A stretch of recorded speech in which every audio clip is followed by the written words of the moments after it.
जातीनिहाय जनगणनेच्या निर्णयाचं चंद्रपुरात जल्लोषात स्वागत करण्यात आलंय। राष्ट्रीय ओबीसी महासंघातर्फे जल्लोष करत मोदी सरकारचे आभार मानण्यात आले। या जनगणनेतून ओबीसींची खरी संख्या आणि आर्थिक परिस्थिती समोर येईल आणि त्यामुळे त्यांच्या विकासासाठी भरीव योजना आखता येतील अशी अपेक्षा व्यक्त करण्यात आली आहे। जनगणनेच्या निर्णयाचे स्वागत आहे, स्वागत आहे। अभिनंदन, अभिनंदन। केंद्र सरकारचे जय ओबीसी, जय ओबीसी। जय परवा ओबीसी सेवा, जय परवा ओबीसी सेवा। अभिनंदन, अभिनंदन। केंद्र सरकारचे अभिनंदन। जय ओबीसी, जय ओबीसी। अभिनंदन, अभिनंदन।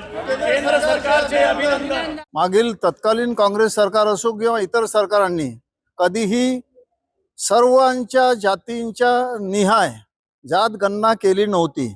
आज पहिल्यांदा या स्वतंत्र भारतामध्ये मोदी सरकारने स्वतंत्र जात निहाय जनगणना या भारतात करण्याची घोषणा केली आहे आणि त्यासाठी केंद्र सरकारचे अभिनंदन करण्यासाठी या ठिकाणी आम्ही उपस्थित झालो आहे। राष्ट्रीय ओबीसी महासंघ आणि इतर ओबीसी संघटना देशातील आणि राज्य सरकारच्या अखत्यारीमधील जेवढ्या ओबीसी संघटना आहे या सर्वांची ही फार जुनी मागणी होती की ओबीसींना न्याय देण्यासाठी ओबीसींची जात निहाय जर जनगणना केली तर केंद्र सरकारच्या माध्यमातून ज्या पिछड्या जाती आहे, ज्या मागासलेल्या जाती आहे त्या सर्वांना केंद्र सरकारच्या मुख्य प्रवाहामध्ये आणण्यासाठी भरीव आर्थिक मदत देण्यासाठी योजना आखण्यासाठी ही अत्यंत चांगली घोषणा आहे